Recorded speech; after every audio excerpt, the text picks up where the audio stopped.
Hello everyone, good afternoon. Welcome back to Parcham. I M पूजा और आज हम डिस्कस करेंगे दिल्ली सल्तनत के आए हुए क्वेश्चंस। मैंने आप लोगों को दिल्ली सल्तनत कंप्लीट करा दी है, जिसमें मैंने आपको 5 डायनेस्टी के बारे में बताया था। स्लेव हो गए, खिलजी, तुगलक, लोधी एंड सैयद, राइट। अब इन्हीं पे बेस्ड कुछ क्वेश्चंस यहाँ पर आपके लिए लिए गए हैं। टोटल 25 क्वेश्चंस हैं जिनके आंसर आपको करने हैं और स्कोर बताना है कि आप लोगों की तैयारी कैसी है। क्या आप लोगों ने दिल्ली सल्तनत को रिवाइज किया है? अगर नहीं किया है तो आप परचम की प्लेलिस्ट में जाके दिल्ली सल्तनत के सारे वीडियोस वहाँ से देख सकते हैं। तो आइए सेशन की शुरुआत करते हैं और आज हम डिस्कस करेंगे previous year question on Delhi सल्तनत। अगर आपको आज की क्लास का PDF चाहिए है तो परचम की वेबसाइट पर जाके आप इसे ले सकते हैं। चलिए, पहला क्वेश्चन। अच्छा, आप लोग ने 2 व्यक्तियों का नाम सुना होगा, एक तो तैमूर लंग थे और एक तो चंगेज़ खान थे, राइट है ना। ये लोग आते थे, मंगोल के व्यक्ति थे चंगेज़ खान, और आते थे, भारत पर आक्रमण करते थे, बहुत ज़्यादा प्रॉपर्टी, धन संपदा को लूट कर वापस चला जाया करते थे। तो उन्हीं के बारे में बात हो रही है। Taimur invaded India during the reign of Khalistan के शासनकाल के समय तैमूर ने भारत पर हमला किया था। स्लेव, खिलजी, तुगलक या सैयद डायनेस्टी।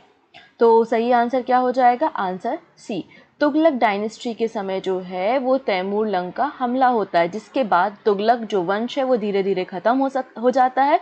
और तैमूर लंग की मदद कौन करता है? खिर्ज खां करता है, और खिर्ज खां ही होता है जो सैयद डायनेस्टी को डिस्कवर करता है।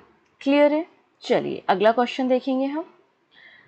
The Mongol under Changez Khan invaded India during the reign of. Changez Khan का भारत पर हमला किसके शासनकाल में होता है? बलबन, फिरोज तुगलक, इल्तुतमिश या मोहम्मद बिन Tughlaq.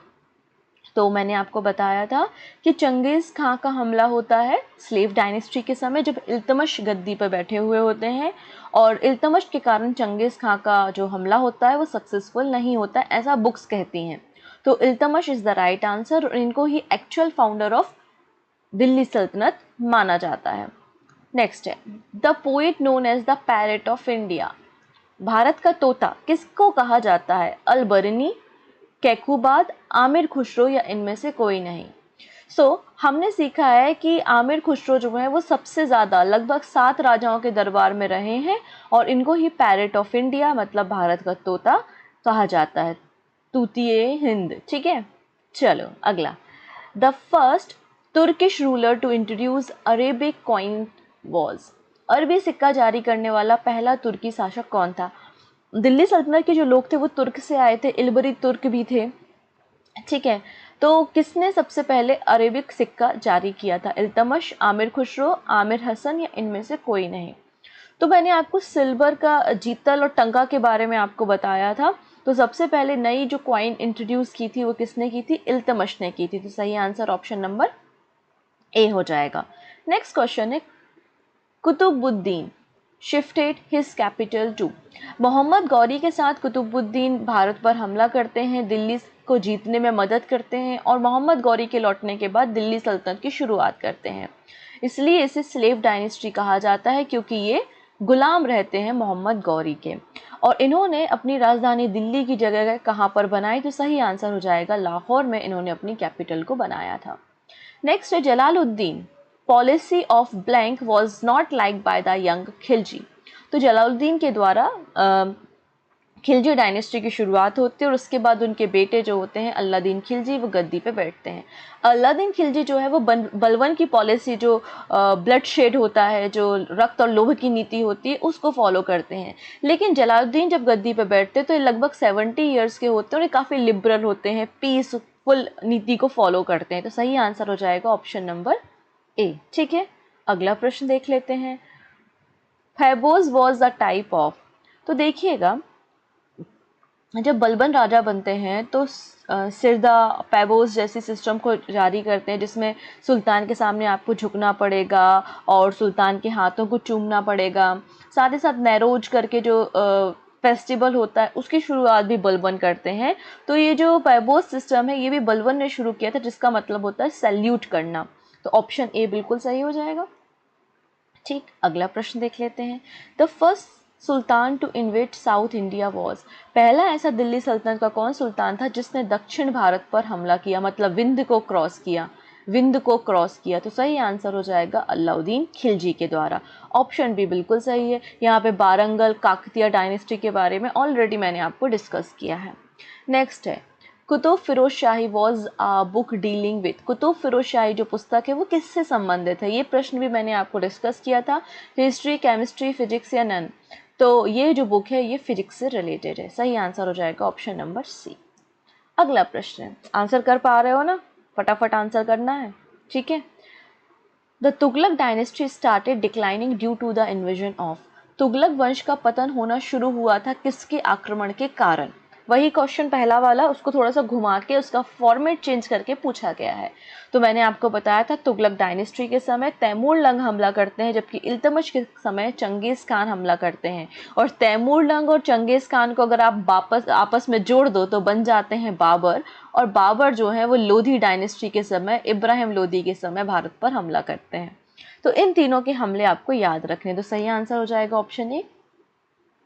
The city of Agra was build by. अब यहाँ पे ताजमहल की बात नहीं हो रही, सिटी ऑफ आगरा की बात हो रही है। यह प्रश्न ऐसा भी पूछा जा सकता है कि किस सुल्तान ने अपनी कैपिटल दिल्ली से आगरा शिफ्ट की? ये प्रश्न भी पूछा जा सकता है। तो सही आंसर हो जाएगा यहाँ पे सिकंदर लोधी।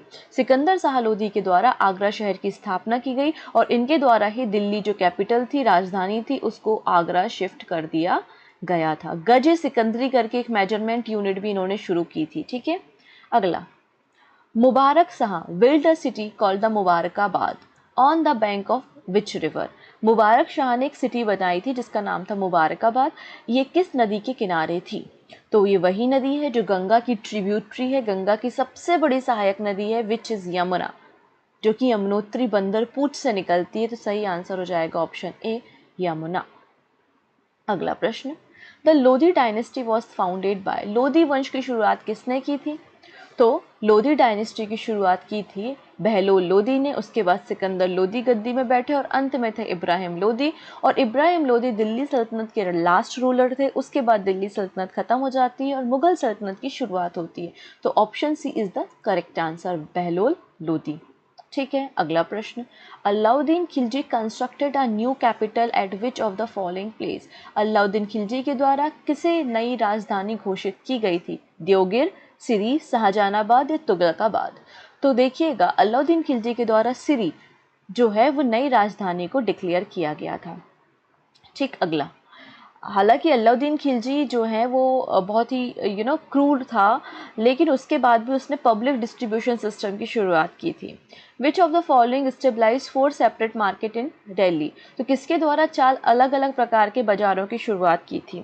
तो देखिएगा, अगर हम अलाउद्दीन खिलजी के शासनकाल के बारे में बात करते हैं तो इन्होंने 4 अलग अलग प्रकार के मार्केट की शुरुआत की थी। इन्होंने चीज़ों के मार्केट में प्राइस को कंट्रोल किया था। इन्होंने बड़ी बड़ी ग्रेनरी बनाई थी, वेयर हाउसेस बनाए थे और पब्लिक डिस्ट्रीब्यूशन सिस्टम, मतलब जो सार्वजनिक वितरण प्रणाली होती है जिसमें 2 रुपये का गेहूँ और चावल दिया जाता है ना, आज भी चलता है। तो उस सिस्टम के फादर जो है वो अलाउद्दीन खिलजी को ही कहा जाता है। तो सही आंसर हो जाएगा ऑप्शन बी। इन्होंने ग्रेन के लिए, ग्रॉसरी के लिए, स्लेव्स के लिए, हॉर्स के लिए, सभी के लिए अलग अलग मार्केट सेटअप किए थे। अगला, which of the following was the author of Tarikh e Firoz Shahi and the Fatawa e Jahangiri. इन बुक्स के लेखक कौन हैं? तो सही आंसर हो जाएगा बर्नी। बर्नी के द्वारा इन पुस्तकों के बारे में लिखा गया है, तारिक ए फिरोज शाही और फतवा-ए Jahangiri. Which of the following king was the responsible for the destruction of Dwarkadhish temple in Dwarka? बहुत ही फेमस टेम्पल है द्वारिकाधीश का टेम्पल, द्वारिका में है, समुद्र के बीच में स्थित एक बहुत ही शानदार आर्किटेक्ट है। इसे किसके द्वारा तोड़ दिया गया था? तो सही आंसर हो जाएगा option B, Mahmud Shah first के द्वारा इसे तोड़ा गया था, ठीक। अगला प्रश्न है, विच of the following called himself a shadow of God on earth. किसके द्वारा कहा गया कि जो राजा होते हैं वो पृथ्वी पर ईश्वर की छाया होते हैं, मतलब खुद को ईश्वर के इक्विवेलेंट जो समझता था वो कौन था? चलो, इनका एक स्टेटमेंट था कि जब मैं दलित वर्ग या कमज़ोर व्यक्ति को देखता हूँ या गरीब व्यक्ति को देखता हूँ तो मेरा हाथ खुद ब खुद मेरी तलवार पे चला जाता है। ये स्टेटमेंट भी इनका ही है। तो सही आंसर हो जाएगा बलवन। तो ऑप्शन बी बिल्कुल सही हो जाएगा। ठीक है, अगला प्रश्न देख लेते हैं। आमीर-ए-अखूर का टाइटल किसे दिया गया था? तो देखिएगा, रजिया सुल्तान दिल्ली सल्तनत की पहली सुल्ताना बनती हैं, पहली फीमेल किंग बनती हैं और उनको बहुत से लोग पसंद नहीं करते हैं तो मारने का षड्यंत्र बनाते हैं। तो ऐसा बोला जाता है कि उस षड्यंत्र में बलबन भी शामिल था। अब सही है गलत है हमको नहीं पता, हम तो हिस्ट्री में जो लिखे हुए फैक्ट्स होते हैं उन पे ही डिस्कशन करते हैं। तो बलबन को ये टाइटल दिया गया था आमीर आखूर। हालांकि रजिया सुल्तान के समय इनके पास जो टाइटल था वो आमीर ए शिखर था, लेकिन उनको मारने के बाद जब ये गद्दी पे बैठते हैं तब आमीर ए आखूर इनका टाइटल होता है। Who build mosque in the Ajmer अढ़ाई दिन का झोपड़ा? अजमेर में है अढ़ाई दिन का झोपड़ा, किसके द्वारा बनाया गया? ये वही व्यक्ति है जिनके द्वारा कुतुब मीनार का निर्माण भी कराया गया। तो सही आंसर हो जाएगा Qutubuddin Aibak, option number C. अगला प्रश्न, which of the following Muslim ruler enforce price control system? किसके द्वारा प्राइस कंट्रोल सिस्टम की, अगर आपने मार्केट में प्राइस को कंट्रोल कर दिया, कम कम दामों में सारी चीज़ें हैं तो आपको सैलरी भी कम देनी पड़ेगी अपनी, और परमानेंट आर्मी भी इन्होंने रखी थी। तो सही आंसर हो जाएगा अलाउद्दीन खिलजी के द्वारा, ऑप्शन ए बिल्कुल करेक्ट हो जाएगा। Next question, which of the following was the contemporary of the Syed Sultan of Delhi? निम्नलिखित में से कौन दिल्ली के सैयद सुल्तानों का समकालीन था? ठीक है, कौन जो है वो इनमें सैयद डायनेस्टी में रहा करता था? इब्न बतूता, ट्रेविनियर, ख्वाजा अब मलिक इस्लामी और याह्या बिन। तो मैंने आपको सैयद डायनेस्टी के बारे में बताया था कि इनके बारे में जानकारी आपको कहाँ से मिलती है? तारीख़ मुबारक शाही से मिलती है। और ये पुस्तक किसने लिखी है? याह्या बिन ने लिखी है। तो सैयद वंश के समय कौन था? याह्या बिन रहा करते थे। विच of the following headed the military department in the sultan period? Sultan period के समय या सल्तनत पीरियड के समय जो है सैन्य विभाग का नेतृत्व कौन करता था? तो सैन्य विभाग जो आपको घोड़े दागने की प्रथा, ये सब मैंने आपको बताया था। तो एक अलग से मिलिट्री डिपार्टमेंट हुआ करता था, सीधी भर्तियां भी होती थी, जिसमें मुमलिक एक टाइटल था जो कि इस मिलिट्री डिपार्टमेंट को देखता था। तो अर्ज ए मुमलिक, ऑप्शन बी बिल्कुल करेक्ट हो जाएगा। अगला, the Kotla fort eight Delhi was creation of which of the following? Kotla fort जो दिल्ली में स्थित है, इसका निर्माण किसने किया है? तो बिल्कुल सही आंसर हो जाएगा फिरोज तुगलक। एफटी के द्वारा जो है वो कोटला फोर्ट की स्थापना की गई, ऑप्शन बी बिल्कुल करेक्ट हो जाएगा। नहरों का जाल जो बिछवाया था वो फिरोज शाह तुगलक ने ही बिछवाया था। Which among the following was not a landmark of the Iltutmish rule? Iltutmish के रूल के संबंध में कौन सी बात सही नहीं है? इसने सिल्वर का टंका और कॉपर का जीतल इंट्रोड्यूस किया था, इसने इक्तदारी सिस्टम को शुरू किया था, इसने एक 40 मतलब जो 40 मेंबर का एक ग्रुप था जिसमें अमीर वर्ग विद्वान थे वो शुरू किया था, putting forward the divine right theory. तो बिल्कुल देखो, मैंने बताया है ये पहला था जिसने टंका और जीतल इंट्रोड्यूस किया। इसने कहा था कि जो आर्मी के लोग हैं उनको ज़मीन दी जाएगी, इक्ता दिया जाएगा जिसमें वो खेती कर सके, सैलरी सिस्टम नहीं था, और 40 ग्रुप भी इनके द्वारा ही बनाया गया था। तो ए, बी और सी बिल्कुल सही है, तो डी बिल्कुल गलत आंसर हो जाएगा। ठीक है, अगला प्रश्न देख लेते हैं। Which ruler sent 2 of his brother Ulugh Khan and the Nusrat Khan to invade Gujarat? किस शासन ने अपने 2 भाइयों उलूग खान और नुसरत खान को गुजरात पर आक्रमण करने के लिए भेजा था? ये आपका क्वेश्चन ऑफ द डे है, क्योंकि मैंने आपको बताया था ये वही व्यक्ति हैं जिन्होंने विंध्य को क्रॉस किया था और विंध्य को क्रॉस भी किया था और गुजरात पर हमला किया था, जहां से इनको इसी गुजरात के अभियान में 1000 दिनारी मतलब मलिक काफूर भी मिले थे। तो आपका जो भी आंसर है आप कमेंट करके बताएंगे। आई होप ये आपको क्वेश्चन समझ में आए होंगे। तो thank you so much. Next class से हम मुगल सल्तनत की शुरुआत करेंगे। Take care.